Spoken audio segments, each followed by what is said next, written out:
Hey everyone, good afternoon, good peoples. It is time for another session of Nightmares from Monkeypaw. I'm excited for this session. We are getting now into what feels incredibly real. All right, we're going to talk history and realism and cinema as a part of this next discussion as we look at the intersection between history, realism, and film and Black art cinema. My name is Terésa Dowell-Vest. I'm the director of film and television production here at Prairie A&M University. Prairie A&M University here in Texas, in the Houston, Texas area. We are now celebrating our homecoming this week. So it's a lively time to be on our campus. The city of Houston it's pretty excited right now because it's game one of the World Series. I should have been wearing my orange and blue, but for some reason I thought it was a good idea to rock my red dashiki today, and I think I've already gotten some dirty looks from some Astro fans who think maybe I'm rooting for the Phillies, but I am not. I'm an Astro fan all the way. We have had an amazing symposium celebrating the works of Jordan Peele. This symposium has been just a dedicated celebration of what feels to be probably one of the most brilliant storytellers in this current era of cinema. We have heard from so many scholars and practitioners of the arts and people who love film. But in this session, you're about to hear from two women who have a firm understanding of how realism connects with Jordan Peele's work, how realism connects with film making in general. And I'm excited to share these two dynamic people with you. Today's session is called The Intersection Between History, Realism, and Cinema. And we're going to bring on Laura Johnson and Dr. Cynthia Barron.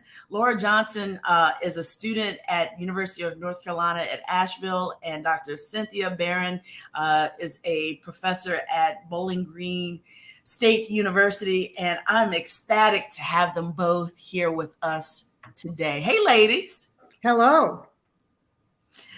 Laura, there you go. Hi, how are you? Girl, you know we live in the land of Zoom, right? So it's not beyond the realm of possibility to hear. You're muted. You're muted. It happened to me a few times yesterday, so don't fret. How are you two doing today? Yeah, great. I just the panels and the roundtables have just been fantastic, and I do hope that at least I hope that what I'm doing continues the conversations that have been so fruitful. So, well, thank you for that. Thank you for organizing all this. My pleasure. My pleasure. I am a huge fan of your work already. I don't think you realize this, but I saw you. I heard you present this summer at the University of Film and Video Association, and I have been just kind of slightly stalking you since. And so when I saw that you submitted for this, I was just ecstatic and honored, quite frankly. And I'm so happy to see you here today. Well, I remember you from that really great panel.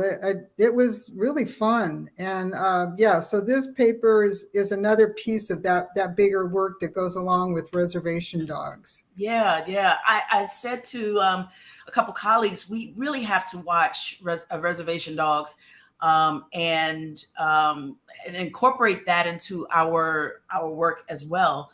For those of you who do not know, Reservation Dogs is a show on FX, and Dr. Barron gave an amazing presentation on just kind of dissecting that show and the need to hear from more indigenous voices in popular culture, in film, in television, that those filmmakers, those artists are making content. It's not like they just all of a sudden decided today to create this work that now shows up on mainstream television. They have been telling stories all along.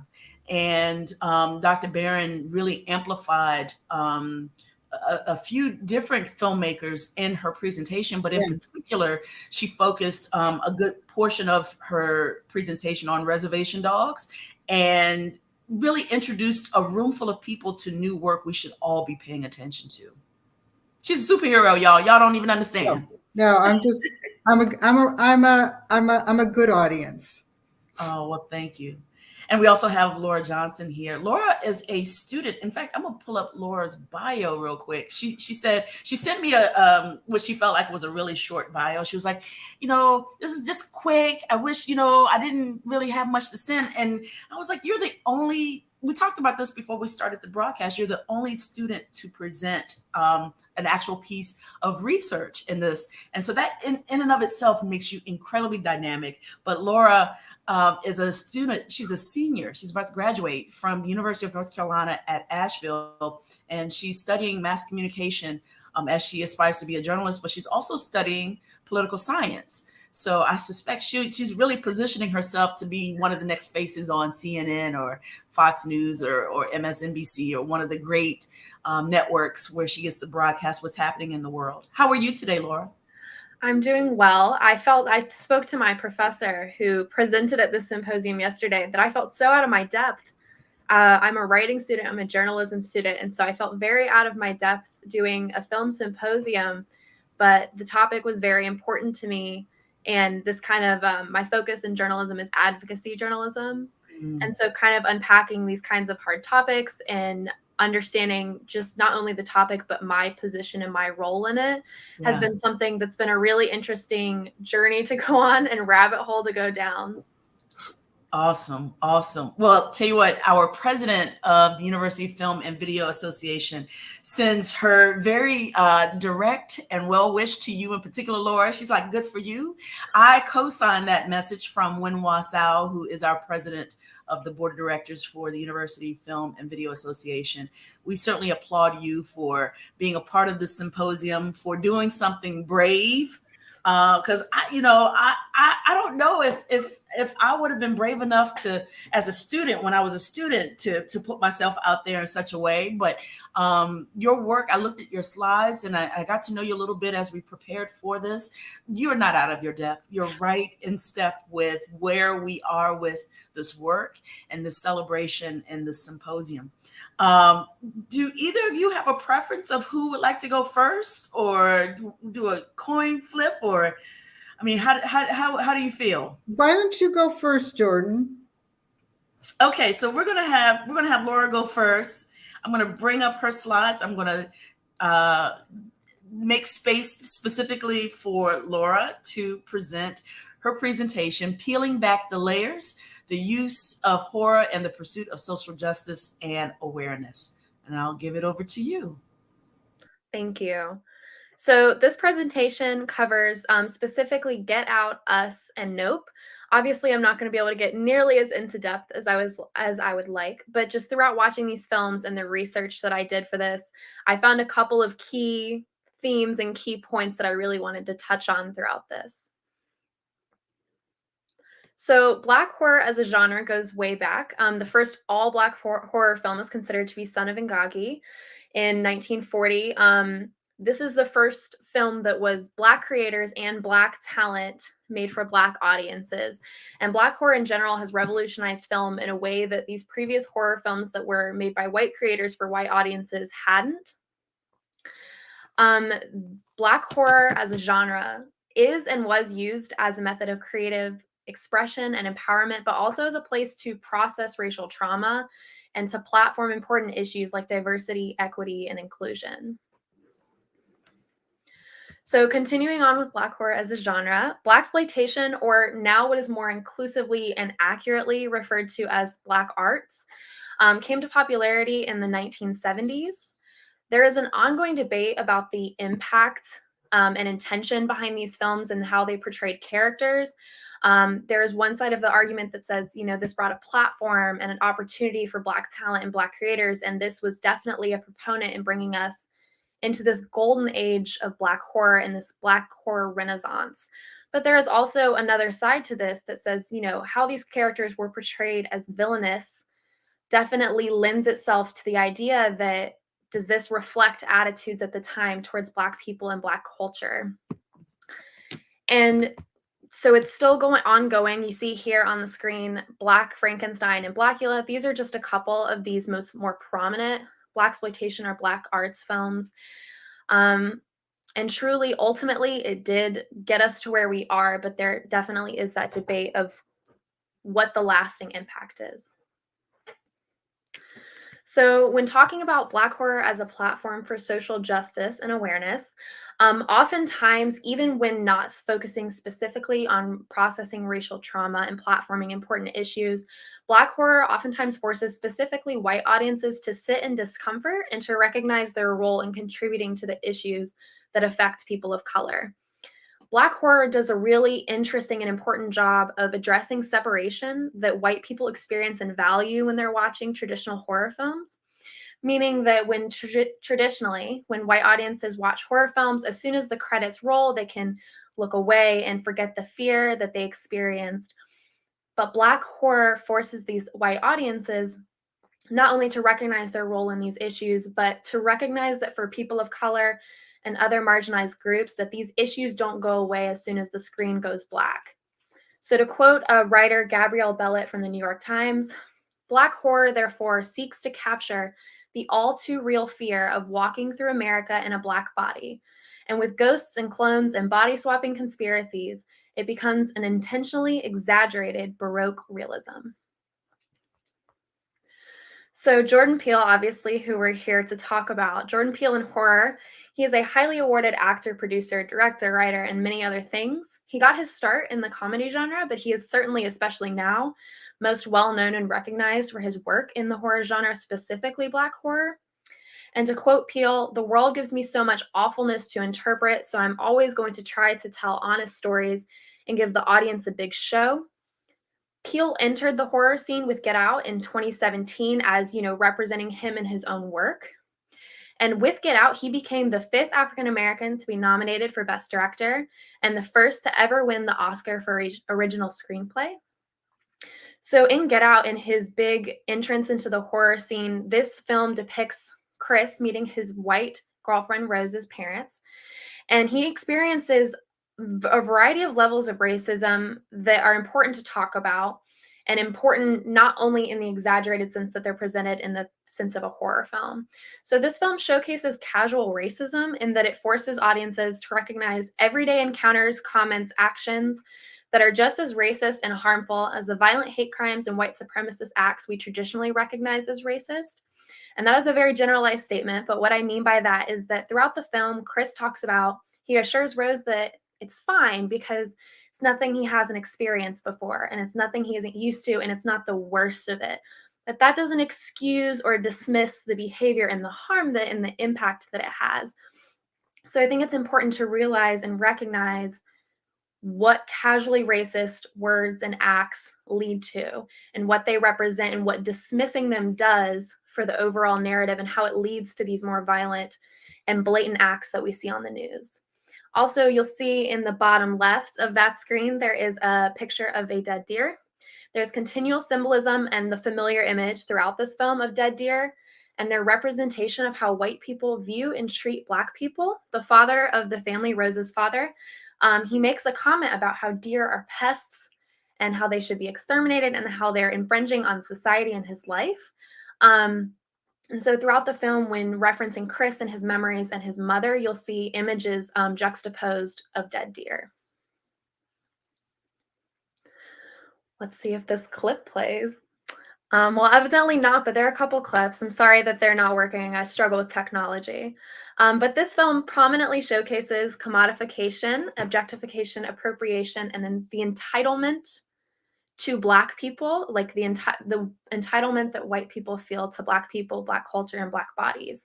This entitlement comes with the desire and the expectation of control.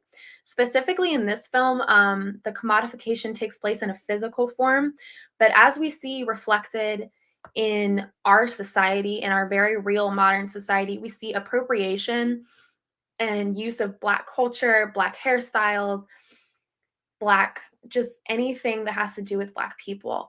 And so we see that it is not appreciated, but rather appropriated, monetized, commodified, and stolen ultimately. And so this definitely parallels what we're seeing in celebrities, what we're seeing in the internet.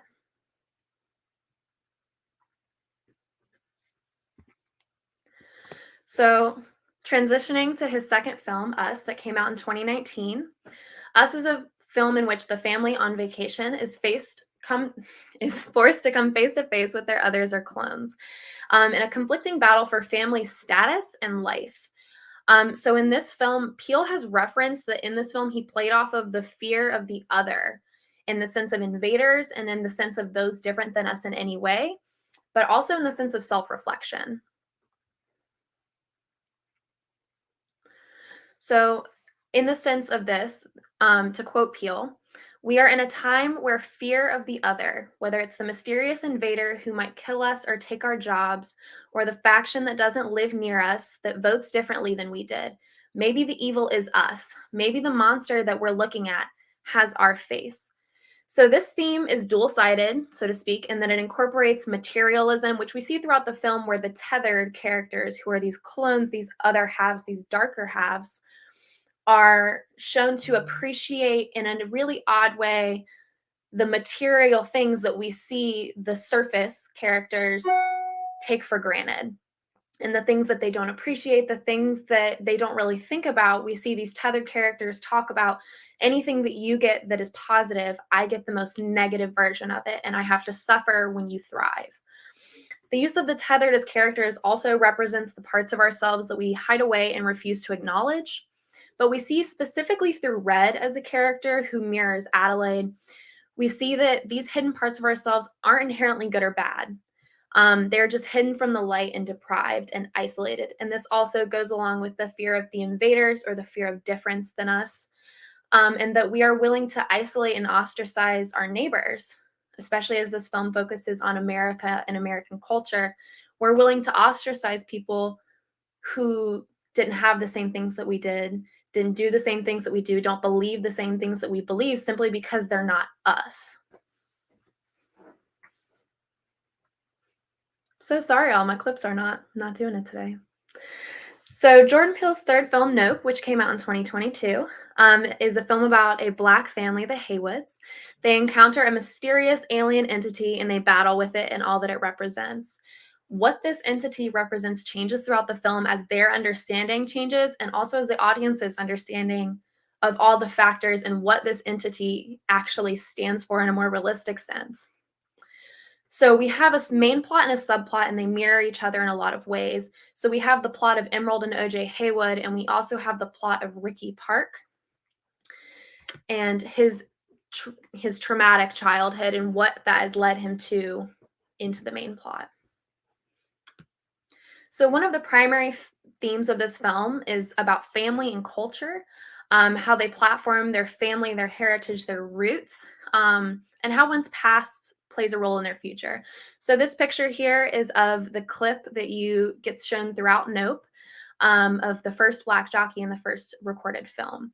And Keke Palmer's character, Emerald, talks a lot about, you know the name of the white man who took the video, but you don't know the name of the Black jockey who's riding the horse.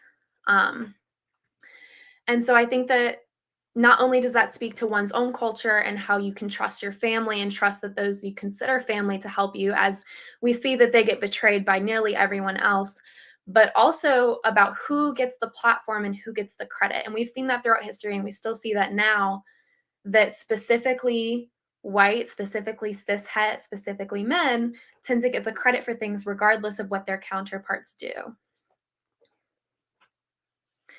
So another really prominent theme throughout this film that Jordan Peele acknowledges a lot, he said the word he said the most when making this movie was spectacle. Society's love of spectacle and objectification of trauma. We see this in the main and the subplots. We see this through Ricky's trauma, where he goes through this traumatic childhood, but he also sympathizes with the source of his trauma, Gordy, as you'll see in the second picture, where Gordy, this monkey, is objectified and monetized, and he is forced to perform for these audiences until he snaps. And then Ricky then monetizes his trauma and suffers the consequences of that, as we'll see in the bottom picture. where he kind of falls into this vicious cycle of objectification and commodification of trauma. And in the top picture represents this love of spectacle, as almost all of the characters in the film that try to capture this alien entity for money, for fame, for fortune, for recognition, meet their end. Because as we see, we are in society more focused on what the spectacle can do for us, something that we can't look away from, something that we share on social media, but not who is suffering from that and how that affects the people who are impacted by this. And we also see that on a more realistic note, we have to identify with that this is real. And while it's very exaggerated to see a TMZ reporter drive into this alien entity for the shot, that, you know, we do this every day with the videos of violent encounters and things like that that we post on the internet, not even for an awareness, but for spectacle. So another thing that ties to the love of spectacle is the idea that visual evidence and proof is necessary to achieve justice, safety, acknowledgement. This is perpetuated throughout the film as everyone either abandons or betrays the Haywoods as they try to prove that this entity exists and that it's affecting their lives and that it killed their father. But this is very much real in our society, as if you don't have a picture, if you don't have a video, then it didn't happen and it doesn't matter. And the idea that it is on the victims of trauma to prove, you know, why it's important that they get justice, and how truly broken our system is in that sense, that you have to have, in such a time of prominence of social media and documenting everything, that you have to have this visual documentation and evidence in order to prove that it's worth it to receive justice. So to close out, Black horror is an ever-evolving genre and art form that is growing rapidly both in platform and popularity. And Tananarive Due, who is a Black horror historian, to quote her, she says, "Black horror creators don't just sit around thinking about racism all the time. There are as many kinds of Black horror as there are in any other kind of horror. There's the monster within, the monster in disguise, man versus creature. And obviously, as Black creators, we are going to have Black characters who are monstrous, but it's coming from a different place when it's a Black creator. It's not meant to be a trope, and it's not meant to be soothing to a white audience." And I think that really speaks to the genre and how it is distinguished, not only in that it is Black creators, not only in that it is Black talent starring in these films, and not only that it is for Black audiences, but primarily that the way that Black horror uses Black characters and themes of Black culture is not meant to fit into this box that we've created of stereotypes and limits that we've set on Black people and Black culture. And it is meant to appreciate rather than appropriate, and to not soothe, but to make a statement in any way that it needs to. Thank you. Wow. Great job. I know, right? So you just have to give you a round of applause for that great presentation. I do want to share some flowers with you that other people who are watching are just amplifying how great a job you've done. See, you're right in step with this whole idea of you being a student and no, girl, you are a researcher. You are doing the work of great scholarship, and we just really appreciate your presentation. We're going to put a pin in any sort of questions and dialogue. We're going to give Dr. Barron an opportunity now herself to present her work. And without further ado, Dr. Barron, we'll turn it over to you. Thanks. So Lovecraft Country originally aired on HBO from August to October 2020, and its significance was likely deepened by its release during the 2020 Summer of Discontent. But even 2 years after its release, the series' social analysis not only remains relevant, let's go to the next slide, but the passing of Michael Kenneth Williams in September 2021 and the publication of his memoir in August 2022 contribute to the show's continuing salience for audiences who have followed Williams' career and the work of filmmakers who thoughtfully examine the historical and ongoing horrors of racism. So, yeah. Like Lovecraft Country, Williams' acting career warrants analysis from many angles.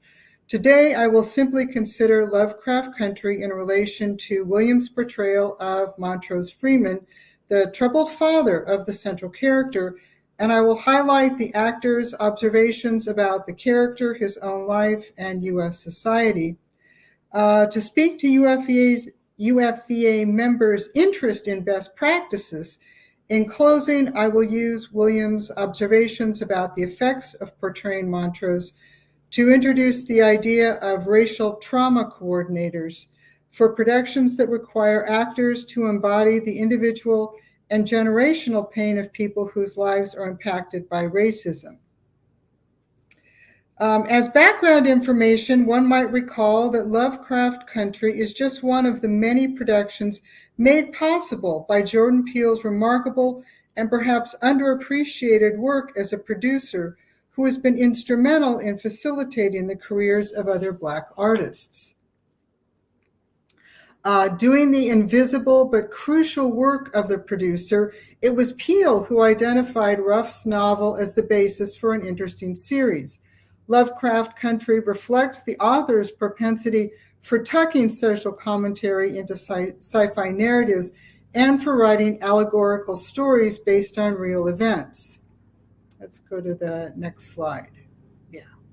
Describing the origins of Lovecraft Country, Ruff explains that 30 years earlier, a friend at Cornell University in rural upstate New York effectively illustrated the author's white privilege by noting that while Ruff might enjoy hiking in the hills around the university, a Black man could be killed for participating in the same leisure activity. Ruff also identifies Pam Knoll's 2006 essay, Shame, as powerfully articulating the need for stories that respect Black sci-fi fans. Due to these influences, Ruff explains, I wanted Lovecraft Country to be something that would allow for a different group of protagonists and a different set of cultural concerns than would typically be found in a genre series. I've been reading James W. Lowen's Sundown Towns, A History of Whites-Only Communities in America, and Victor Hugo Green's Negro Motorist Green Book. I decided to make my lead character a field researcher for a Jim Crow-era guidebook. I also decided to make him a Pulp Fiction fan, someone who, if he saw a flying saucer sitting down in a field, would be intrigued rather than frightened. But the real reason he'd keep running into monsters was because he was Black. And when you're Black in America, there's always a monster. Sometimes it's Lovecraftian elder gods. Sometimes it's the police or the Klan or the registrar of voters. Let's go to the next slide. In the novel, the guidebook researcher is George, who has a major role and lives to the end of the story. However, in the series, George, who's played by Courtney B. Vance, is killed in episode 2, and his death casts a pall over the entire family and becomes one more sorrow that weighs on his brother Montrose. The death of an important character so early in the series illustrates the prevailing contrast between the novel and the series, which more soberly reckons with the pain and loss that shapes the Black characters' lives, even as they act valiantly to secure their sovereignty. Making other key contributions as a producer, it was Peele who introduced Misha Green to Lovecraft Country. As designed by Green, the series uses the allegorical horror novel as a scaffolding to create a more complex exploration of gender and sexuality, and to enhance the novel's depiction of both the supernatural dangers that threaten the Freeman family and the real-life dangers faced by African Americans in Jim Crow United States. Peele's interest in having Green develop the Lovecraft Country series becomes clear when one considers her writing credits, which include sci-fi shows like Heroes and Helix, as well as action dramas such as Sons of Anarchy and the different iterations of Spartacus. Most importantly, Green was not only a writer, but also the series co-creator for Underground. And I'll be curious if anybody besides me has seen the series. So let's go to the next slide. The WGN series featured Aldous Hodge and Jurnee Smollett in a well-produced period drama with a huge cast. The first season follows a group of enslaved people and their efforts to secure freedom. In the second season, they contend with bounty hunters and the retribution of slave owners as their lives intersect with Harriet Tubman, abolitionists, John Brown's followers, and the notorious slave trader Patty Cannon.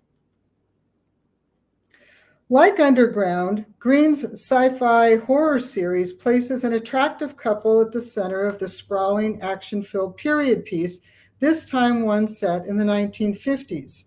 Growing up, Attica and Letitia had been friends, both members of the Southside Futurist Science Fiction Club in Chicago. As adults, their lives become intertwined after Atticus returns to Chicago following military service in the Korean War. Once home, he discovers that Montrose, his estranged father, has disappeared after sending Atticus a curious letter that asks Atticus to join him on a journey to learn about the ancestors of Dora, his wife, and Atticus's deceased mother. Atticus enlists help from George, his open-hearted uncle, who shares his interest in pulp fiction. He also receives assistance from his headstrong friend Letitia, who joins the search after Montrose, also joins the search for Montrose after she's turned away by her estranged sister Ruby and her estranged brother Marvin, who've just lost patience with Letitia's self-involved and wayward approach to life.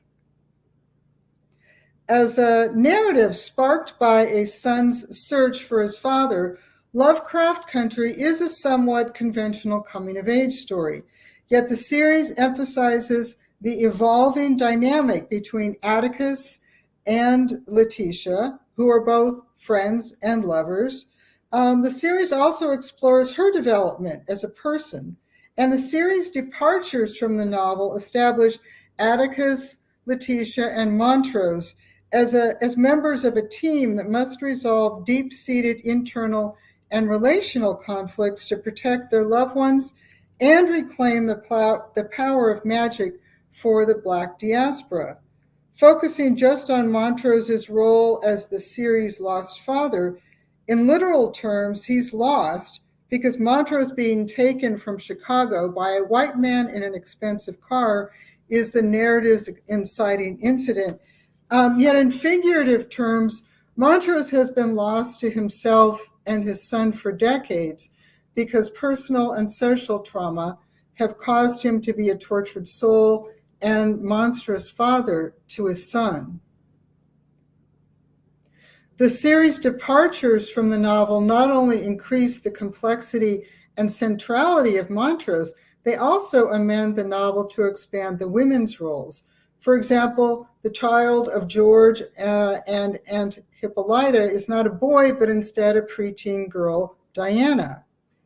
And if we go to the next slide, and the series also enhances the role of Hippolyta, whose self-discovery during her journeys through different worlds has been the subject of various Black feminist studies and work on Afrofuturism.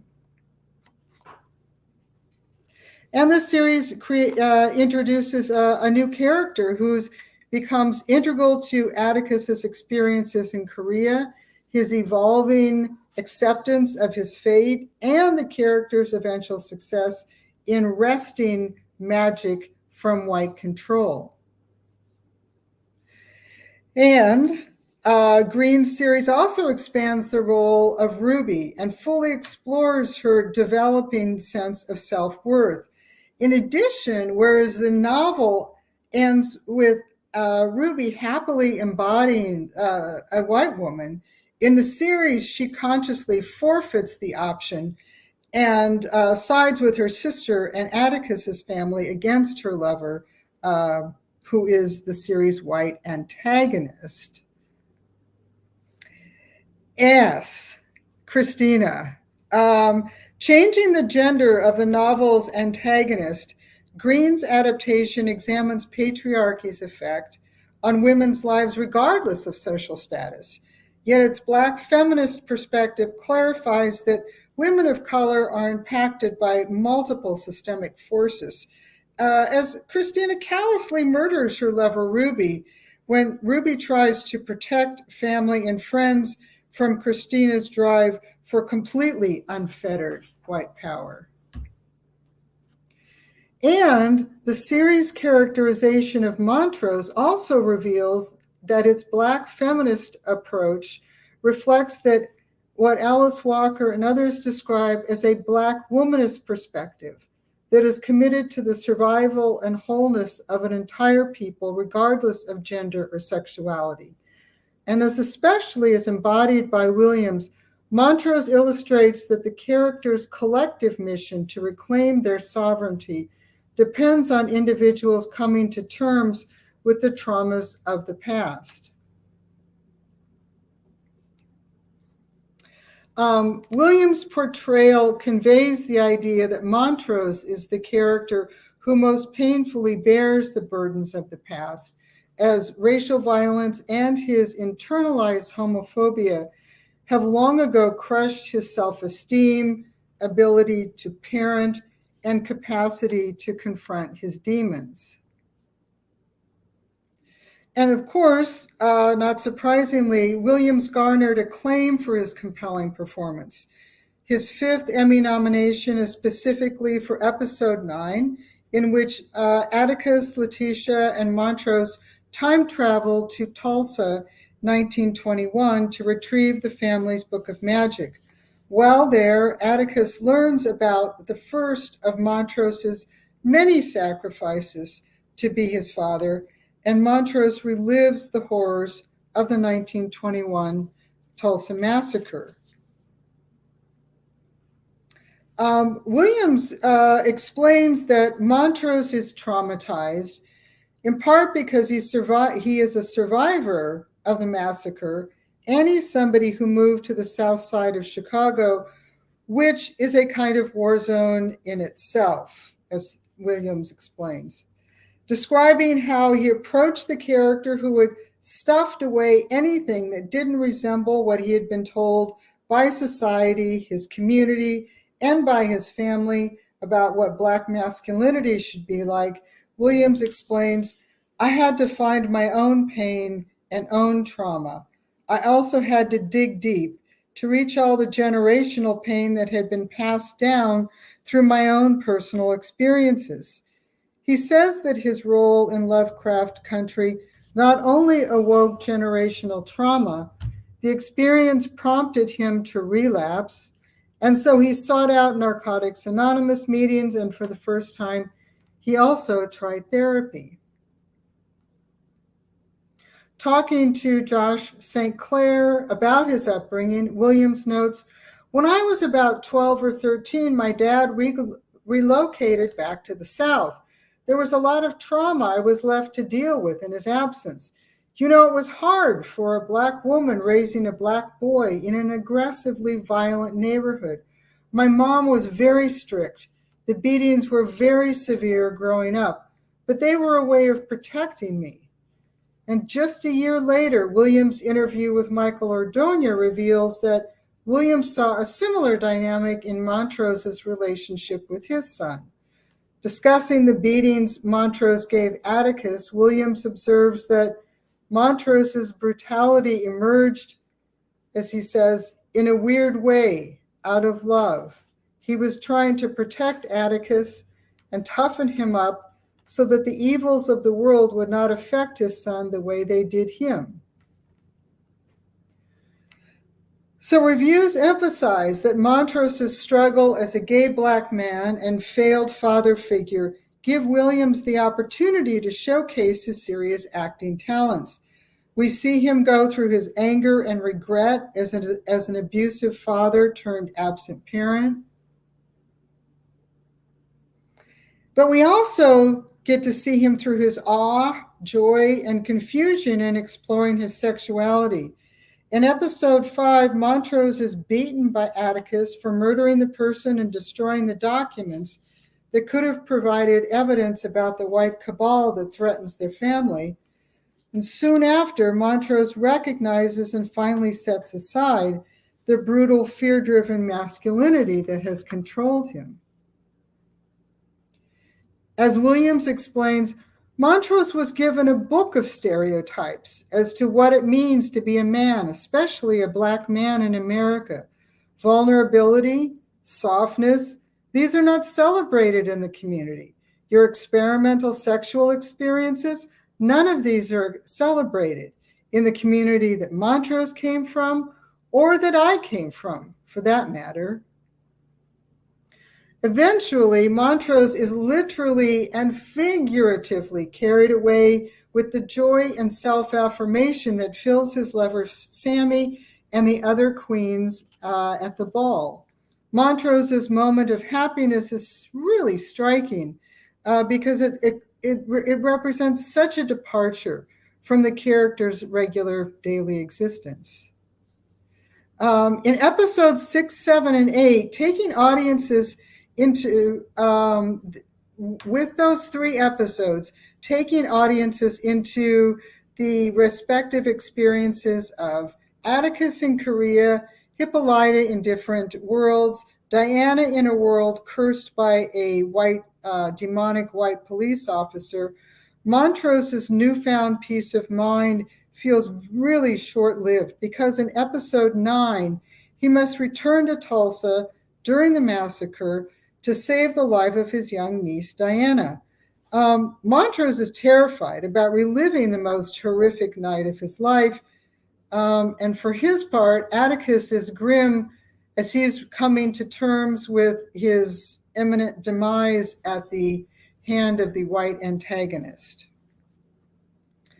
So throughout his life, Montrose has faithfully carried with him a photograph of, and this is left to right, his brother George, the boy's father, and himself. And using this image as a reference, Hippolyta is able to send Atticus, Letitia, and Montrose to Tulsa in 1921. The image captures a moment of peace in the family. But Williams' portrayal demonstrates that Montrose is terrified to return to his traumatic past. In contrast to Letitia and Atticus, who quickly leap through the portal, Montrose freezes until finally family duty, this time to save his niece Diana, forces him to leap through the portal. Moments later, Williams conveys the sense of wonder and curiosity that overtake Montrose as he sees the bustling main street of his neighborhood as it was before whites destroyed it in the summer of 1921. Williams' performance expresses the sadness Montrose feels as he recalls an early development in the violent 2-day assault by white supremacists. And moments later, his performance conveys the sorrow that soon just engulfs Montrose as he tells Atticus and Letitia that only he and George and Atticus's mother, Dora, survived the massacre because the 3 of them had left their adjoining homes before white vigilantes surrounded the houses, burned them to the ground with all the relatives inside. So episode 9 illuminates a great deal about Montrose's past, and the revelations finally break down the emotional distance between Atticus and Montrose as the events of the past clarify for both men the experiences that have defined Montrose. As the episode approaches its conclusion, Letitia has successfully secured the ancestral book of magic, and Atticus has returned to the present to help Hippolyta keep the portal open. As Montrose waits for Letitia, he's forced to watch whites destroy his neighborhood and his community. Describing the experience of creating the scene, Williams explains, "In that moment, I went home to the projects where I grew up in East Flatbush, Brooklyn, and remembered all the violence and the anger and the missed opportunities and the potential and the innocence lost and stolen. It was very painful. I was looking at my neighborhood, especially the murder and the death and the way people treat us. I looked at all of that, and for the first time, I understood the why. It was really painful. It was a really painful connection to make, but in my mind, that's where I went to for that scene."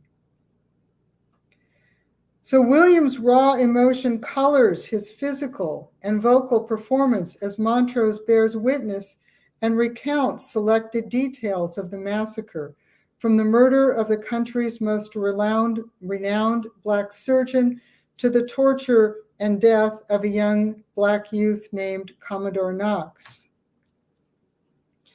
Williams explains that Lovecraft Country woke up a lot of demons, a lot. It cut me really close to the bone. I have family members one generation removed from me who were sharecroppers, who were alive during Jim Crow. As people of color in Hollywood entertainment, a lot of times we don't pay attention to the fact that we sell trauma. And so Williams says that he had assumed that when the director yells cut or that's a wrap, the trauma goes away. I thought it all dissipates. But that was not the case with Lovecraft Country. He explains that after working on the series, he and Journey Smollett discussed the need for racial trauma coaches. Williams remarks, "The first time I actually ever saw anything resembling racial trauma coordinators was with my sister Ava DuVernay on the set of When They See Us. She had grief counselors on the set the entire run of the production. I think that especially for people of color, grief counselors or trauma coaches should definitely be part of the discussion moving forward." In his memoir, Williams explains, "Every role I take on takes a piece out of me. Some take a bigger chunk than others. Through the years, I've learned how to go there, but only recently am I learning how to come back." Konstantin Stanislavski, whose practices form the basis of modern acting, taught that you're not supposed to use unaddressed trauma for your craft. You have to address it before it can become a tool for art. I'd read that years ago, but I am only really starting to understand it now. Especially if one considers Williams' observations and the impact that portraying Montrose seems to have had on his life, it seems important to incorporate grief counselors or racial trauma coaches into professional productions. It seems important to introduce production students to practices grounded in a keen awareness of racial trauma's profound effects, and also to have considerations that grief counselors bring to bear in their work shape courses that examine historical and ongoing racism. Williams' portrayal in Lovecraft Country is just one example of his ability to bring dignity and a compelling presence to the kind of characters who are often overlooked and underestimated in the world, with his interviews and memoir illuminating what his contributions cost him. The onus is on audiences and filmmakers to develop a respect for acting and take the time to understand that embodying characters creates emotional and psychological risks for all actors, especially those who participate in scenarios depicting trauma that is both historical and ever-present. Thanks. Wow. Wow, another great job done. A lot to unpack. And we're going to get right into it. While Dr. Barron was presenting, Wenhua Sao also offered a comment for Laura that I think also applies to Cynthia in this moment, that you two have provided such a deep, and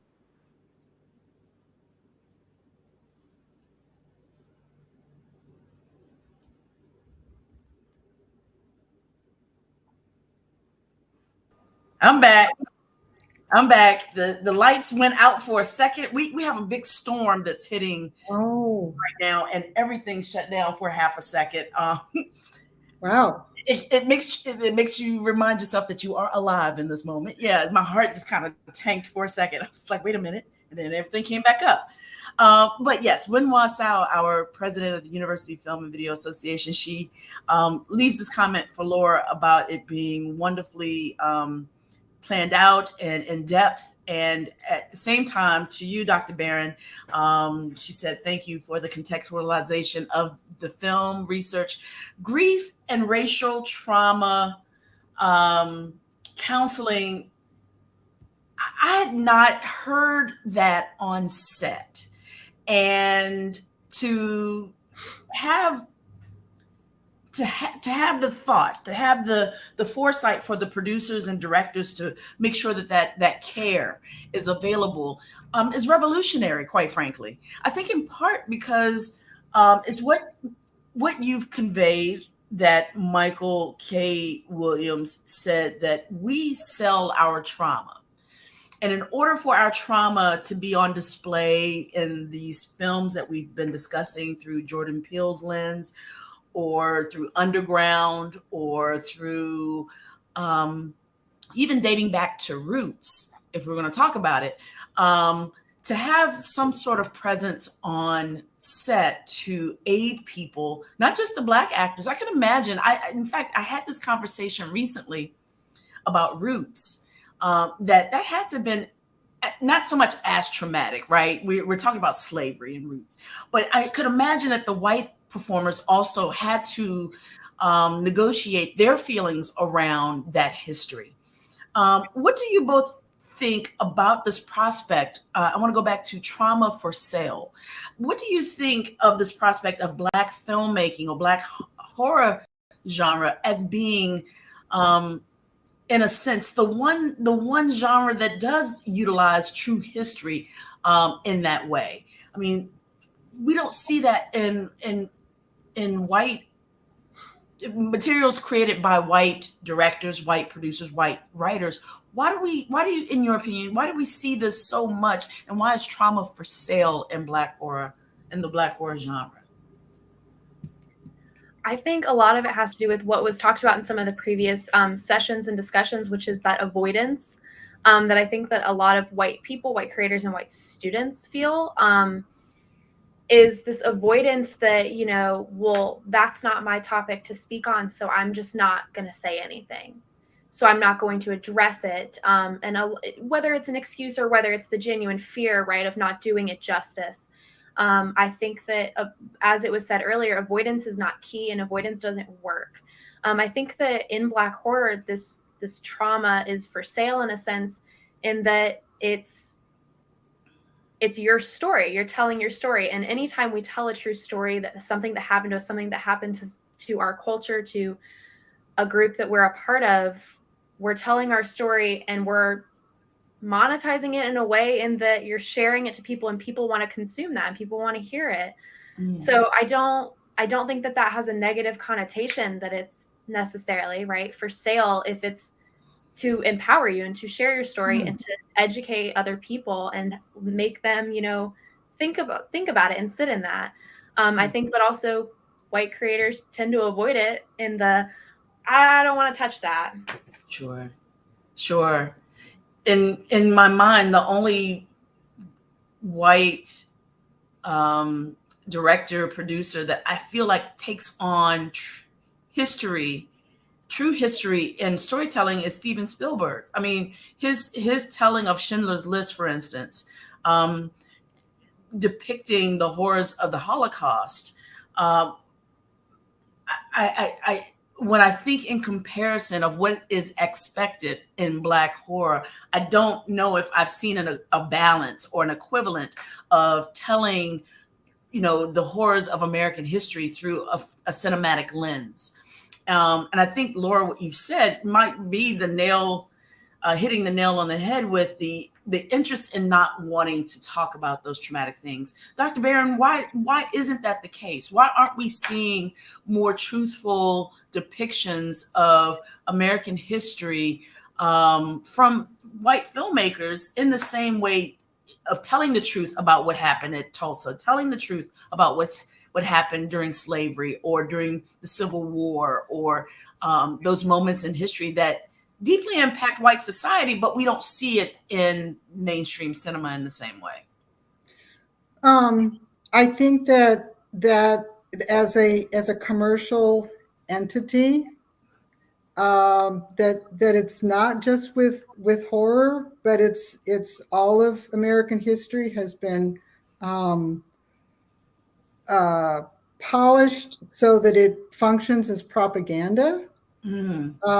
So, if you think about, there are actually, if you think about just sort of war stories, the whole genre of war movies, I mean, there is something about, war is hell. But most of the time, it's about, killing the bad guys. So I think I think that it's movies as propaganda, which is, it goes all the way back to the beginning of cinema. And it is, part of what this big commercial entity of, Hollywood movie making is to support elites, right? I mean, it's to support the status quo. Of course it's not. Now, there are filmmakers who, filmmakers of color, some white filmmakers who are working as independent filmmakers who are,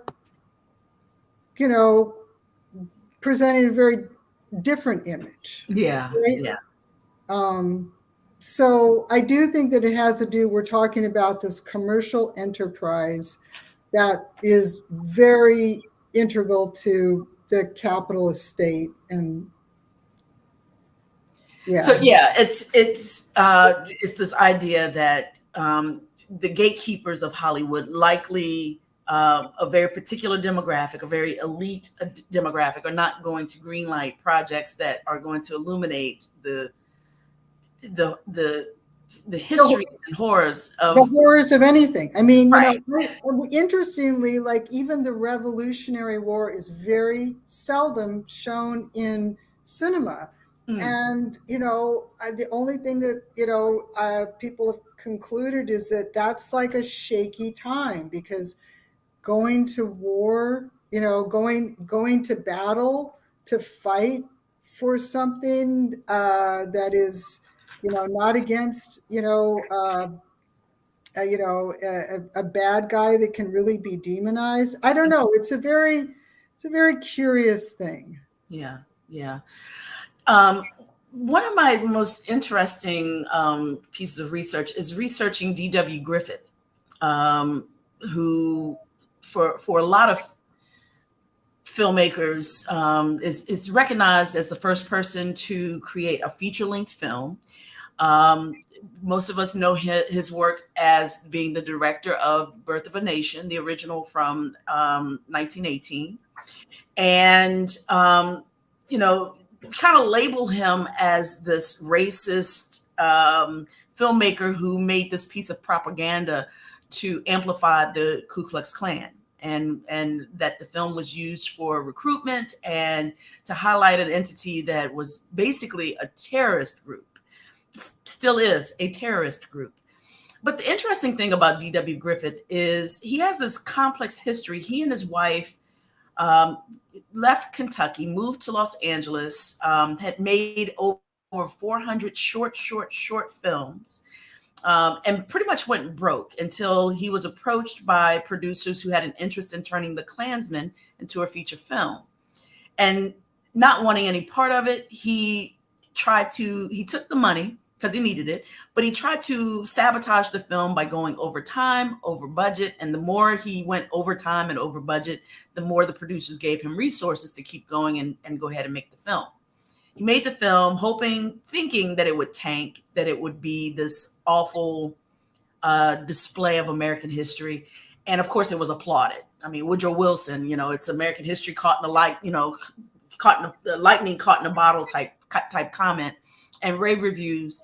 The NAACP, of course, banned, protest and tried to get it banned in various places. And he's seeing what damage he'd done with film, tried to make a follow-up called Intolerance that would then be, a love story to 4 different collectives in America, to a Black person who was escaping slavery and going back to rescue his love, and it's told through the eyes of a Jewish person, and then an indigenous person, and I say all this is that in that film has a way of creating narratives, not just illustrating history that exists, and it's something that, even from A Birth of a Nation to the present day, when we think of ways that people see sectors of society or people in the world or whole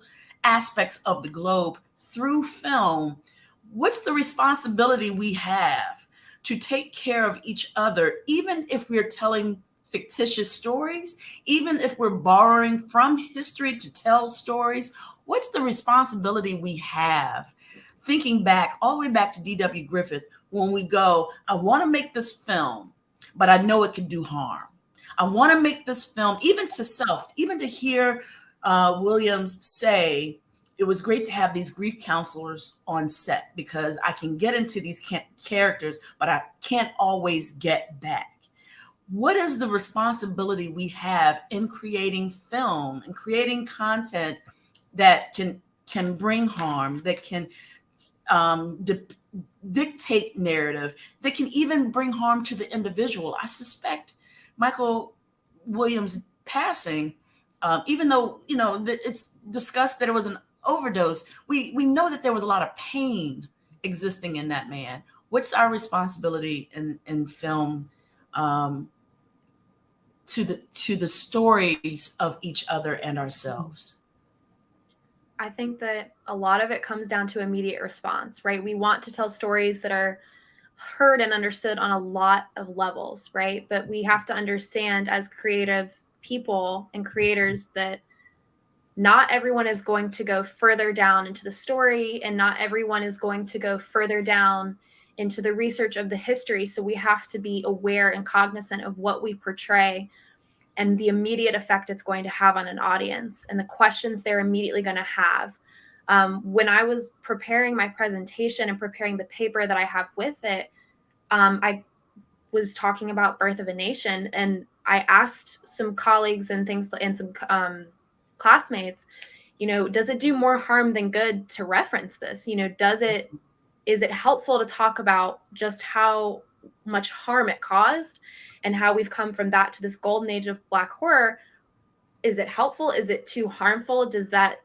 Am I giving that a platform? Am I platforming something, or am I discussing the history? And I think that line of platforming versus talking about is something that any storyteller has to walk that line. Sure. Dr. Barron, your thoughts? Well, there's so many levels to your question. So there's the effects on audiences and their interpretations or misinterpretations, and there's the people who are marketing the films, and there's that. But I guess there's also the people who are actually involved in making the films. And I think that's, I just wanted to just say again that I think that, I think it came up a bit in the last panel.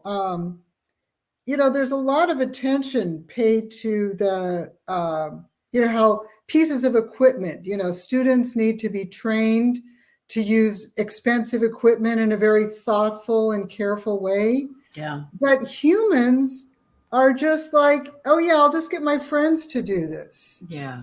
And there's no respect or recognition that humans are precious, and that the experiences of being, it's not just specific to racial trauma, but any person who has to portray someone who is in crisis, in trauma, victimized, that necessarily has to, that's dangerous. That poor human needs to be protected. There needs to be respect. Going back to Reservation Dogs, during the filming of the scenes that involve the characters honoring their friend and at the funeral, Sterling Harjo, as the showrunner, slowed the whole process down so that the cast and crew could take the time to share their experiences of friends that they had lost, friends, family members, so that they could talk about what the experience that they were depicting, how that was affecting them personally. Yeah. You can't just treat humans like tissue paper. And I just think that most filmmakers and audiences have no recognition of how intense an experience it is to be an actor. Yeah. And it's not just, in the parts that Williams has played his whole life, they're so complicated. I mean, he's not like in a rom-com, like, will I get married or will we have a fight? I mean, those aren't the parts that he's cast in. He has to play, the gang member who's shot. He has to play, what the heck? And and he talks about being in Atlanta when they're shooting Lovecraft Country, and that he had no way to process what's going on, and that it just was really hard on him, and he should not have had to go it alone. And this is with, Misha Green as the Black showrunner. Yeah. Right? So this is just, I just wanted to, I guess I see at my school student filmmakers who, if you have them talk about a film, they'll talk in a very sophisticated way about representation and racism in America and so forth and so on. And they will go out the next week and have a friend of theirs be cast in a part that, no, that's not okay. And so I really think that student filmmakers and that faculty working with them need to flag this. Yeah. 2020. Oh, I'm sorry. No, sorry, I get a little bit, I have my own rants, right? And I love it. I think we're aligned in a lot of ways. And gosh, humans are precious. You said a thing right there. And thinking about Michael K. Williams' roll call of films. I mean, thinking about that list from your slides, there's not an easy walk in any of those. Like if he's communicating, it was the storm is kicking in. I think Yeah. If he's communicating, it was difficult to come out of those roles. I could only imagine looking at the number of those roles, how difficult that must have been collectively. 2021 marked the 100-year anniversary. Some people walking in from outside, the shoes are squeaking because it's raining. So all I hear is 2021 marked the 100-year anniversary of the events of Tulsa and Greenwood, Oklahoma. And it seemed that between Lovecraft Country and The Watchmen on HBO, we and the documentary that came out on the History Channel about the events of Tulsa and Greenwood, it seemed like we had this flash of great, a moment of great history, a great history lesson through the media. What responsibility do we have as filmmakers to then go in that direction? We talked about the responsibility of maybe shielding ourselves or giving ourselves some safety from, the trauma that has happened in our country. But what is the responsibility of film then to walk in that direction? At the 100-year anniversary, it seemed like many filmmakers were like, we need to tell this story, and this is the tool by which we can best do it. What does it look like running directly head on into the trauma to use film as a tool of education?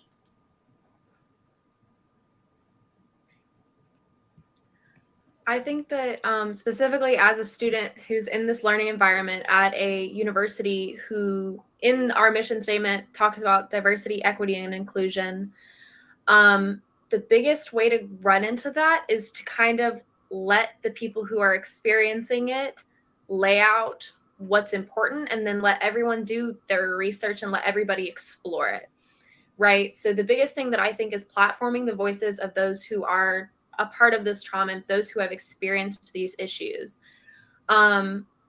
Like at our university, we have our first all Black female SGA administration, and they speak for our campus. They speak for our marginalized students on our campus. And so letting them lay out these issues and use their voice to say, these are the issues, we all need to educate ourselves, and holding each other, holding those above us, those in faculty positions, those in higher positions than us in society accountable to continue learning about these things and to instituting things from that knowledge, right? So in a creative sense, producing these things and then going, okay, so we produce this, how can we improve on this? How can we deepen this? Yeah. How can we keep going with this beyond a surface level, beyond just the reenactment of the events? How can we explore a historical figure's experience with this?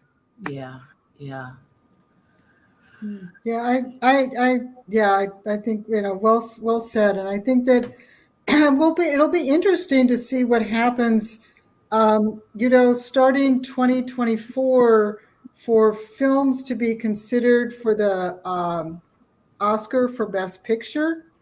The Academy Inclusion Initiative requires that the films satisfy inclusion practices in at least 2 of 4 areas. And they lay those out so that it's not simply on-screen representation. That's the first piece. The second piece is department heads who are, behind the screen. And the third piece is that there need to be internship programs that are specifically for underrepresented people.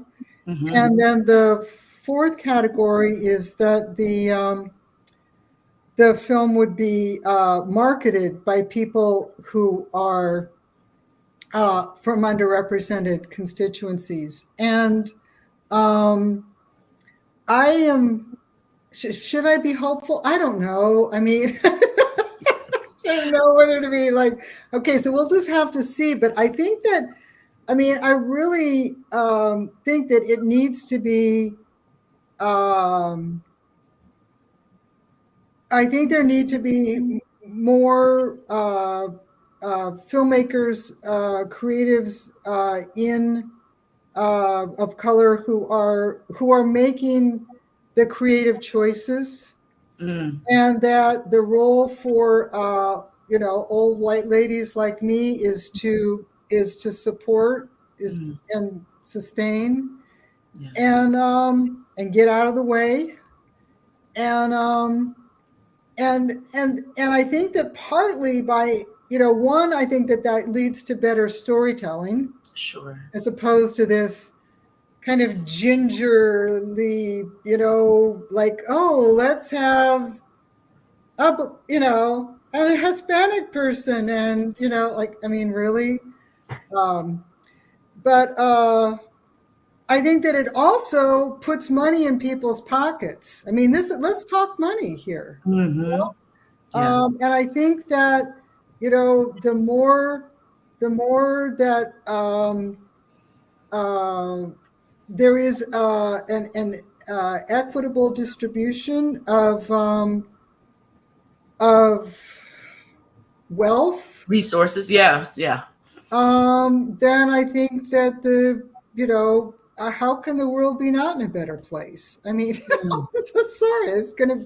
So I think that it's just, and I think that the backlash.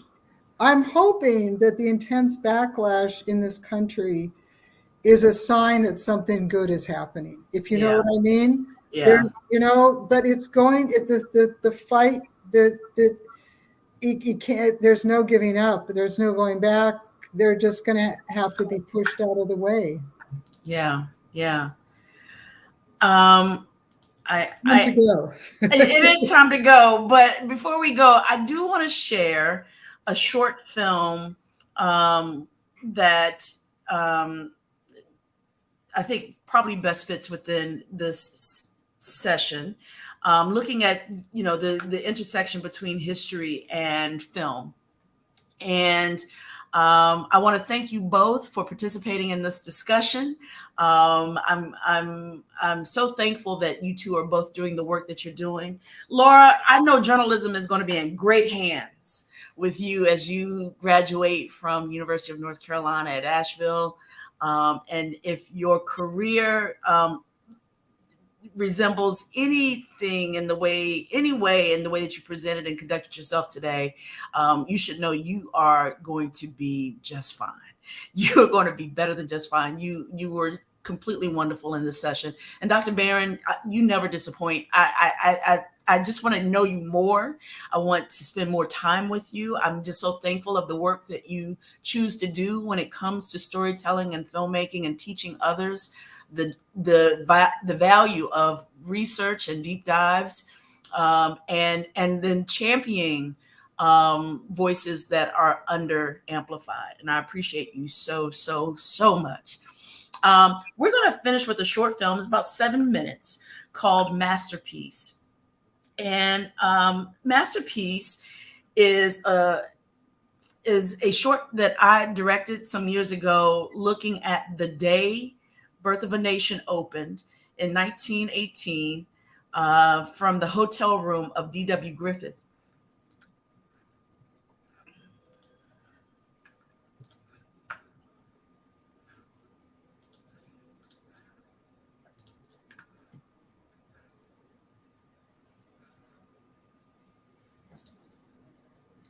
And that's the movie. It's a spinning wheel.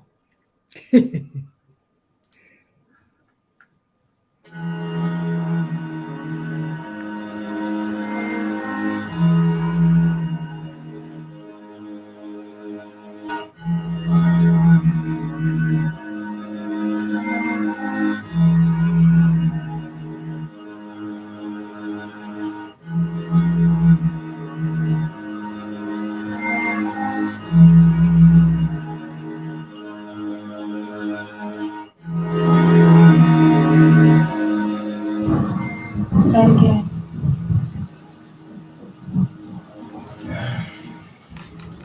How do I look? You look good. Nice. Are you just saying that? I don't have to, so it must be so. I'd rather stay here.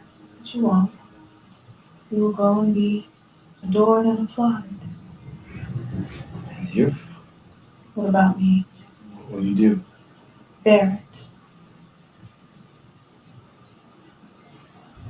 I'm sorry. Fix your tie. I care. Despite my better. Yes. Yes, I care. It is what I will do for generations. I will care. Even when I shouldn't. Care. Even when I don't want to, I will care. So yes, I care. Thank you. You should shave. Thank you. Go to hell. Thank you. Is that what you want? It's what I expect. You won't get it. I should. You will be praised. You'll be admired. You'll be studied. For this?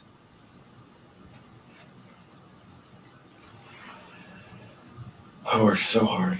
And for that, you will be immortal. Immortal. Never die. I know what it means. I didn't want to make this movie. Sure you did.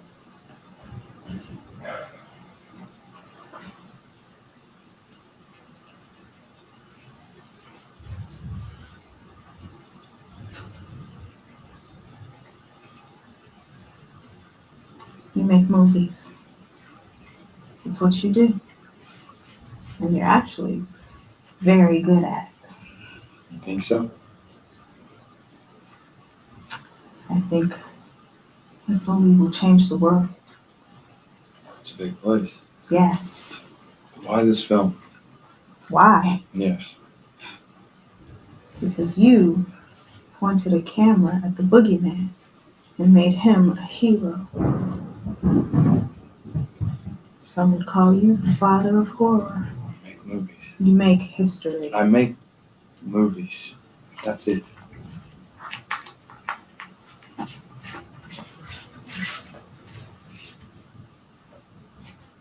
Okay. You don't believe me, I don't have to. but you judge me. I don't get to. But you do. Yes.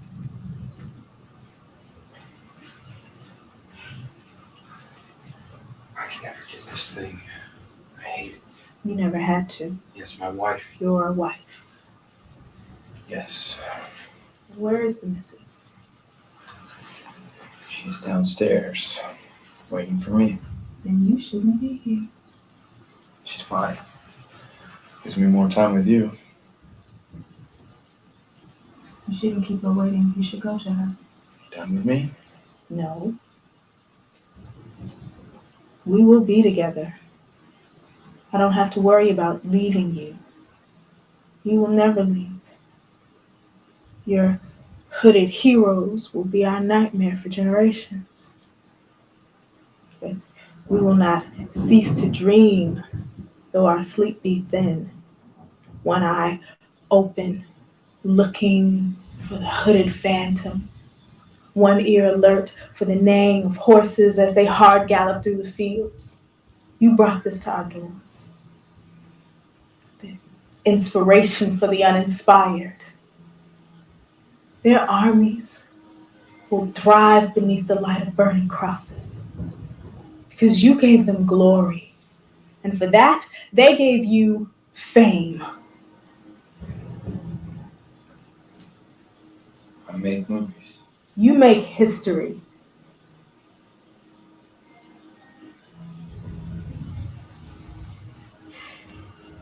Decided my next film will be for you. For me. Yes. It will be my gift to you. And what will you call this gift to me? Intolerance. Intolerance. Yes. Tolerance will be the name for my next film. Intolerance sounds heavy. You don't like it? I don't know. I guess we'll have to see.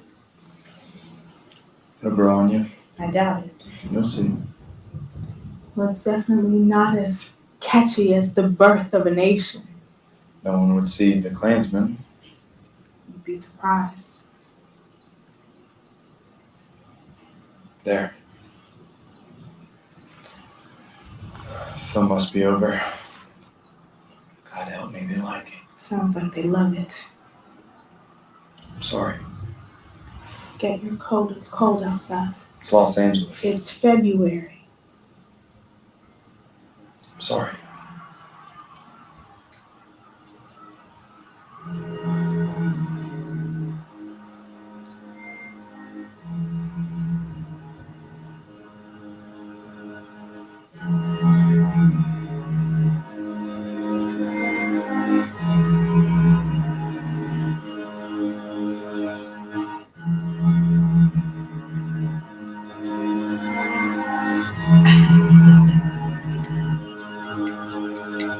Thank you both.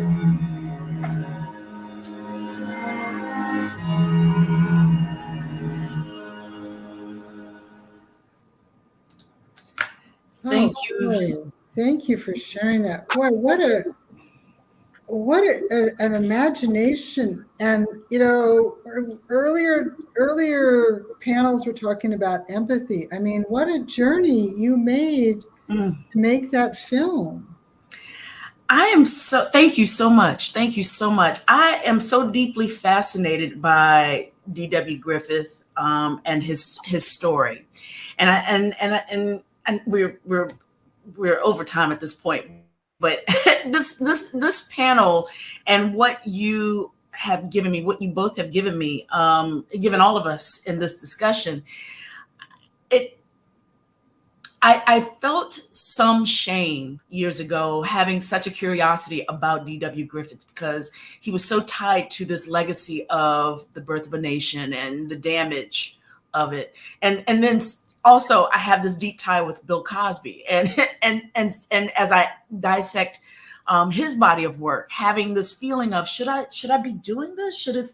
Should I amplify the work of these people who feel like they have these problematic dual lives, dual stories? But with D.W. Griffith, it is well documented that the movie, for it to be the first feature-length film, to go from typically films were like 5 minutes, 6 minutes to a 3-hour film, tells us he tried tooth and nail to tank this thing by just shooting, going, and making it as impossible to show in theaters as he could. And he presented this 3-hour film saying no one would ever watch a 3-hour film. At most, people were watching 5-minute films. And they were like, yeah, we'll take all of that. And his wife had to talk him down from suicide. And finally, in conversation with some members of the NAACP, he decided to make Intolerance. And that part of the story is rarely ever told.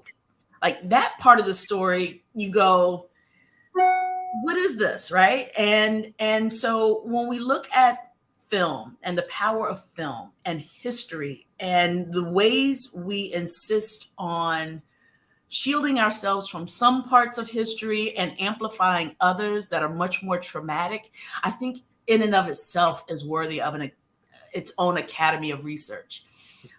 That said, thank you both. Thank you So much. Thank you for this conference. You're the bomb. I accept that, deeply accept that. I accept Winwa's flowers here online. And thank you both so much. And I hope to see you both real soon. Yeah, in a few minutes. Yeah, in a few minutes, yeah.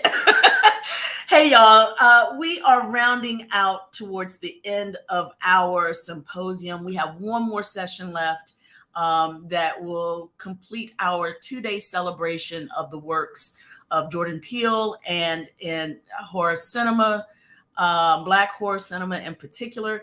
I'm just so thankful to the likes of Dr. Barron and Ms. Johnson for participating in this session just now. I love film. I do. I love film. I love television. I also love history, but I also love history in truth. And if we can do more of that in our filmmaking, expand empathy by doing research of others, as was said by the team from Edit Media, I think we could really be on our way of creating revolutionary content, not just commercially safe content, but content that can effectively change the world. We're going to come back at 4 o'clock with our final presentation of this virtual symposium. We're going to do a comedic. We're going to take some time to go from this deep discussion, which of course will likely lead to more deep discussion, but to add a little bit of levity, a little humor, a little comedy by talking about the way my people love to go to see movies and talk back at the screen. This session is called Nope, Don't Go in There. Black folks and the call and response theater experience. And this is going to be a collective of amazing people from a variety of different sectors who are going to join us at 4 o'clock to talk about the talk back nature of what it means to go and see movies in theaters in African-American communities. We've seen it time again. It is not just horror movies. I know that the first time I saw Black Panther in a space filled with Black folks from all over watching the movie, talking back is just what we do. We yell at the movie screen. We tell people, don't go in there, but don't go in there. And so we're going to get into a great conversation here at 4 o'clock. Please join us. Again, be sure to visit the website kpvutv.org/symposium to see all of the content we've shared over the last couple of days. Do not forget to go and visit and support the University Film and Video Association. And that's all I got for the next 20 minutes. I'm going to see you back here at 4 o'clock. Can't wait to do it. All right, y'all. Bye.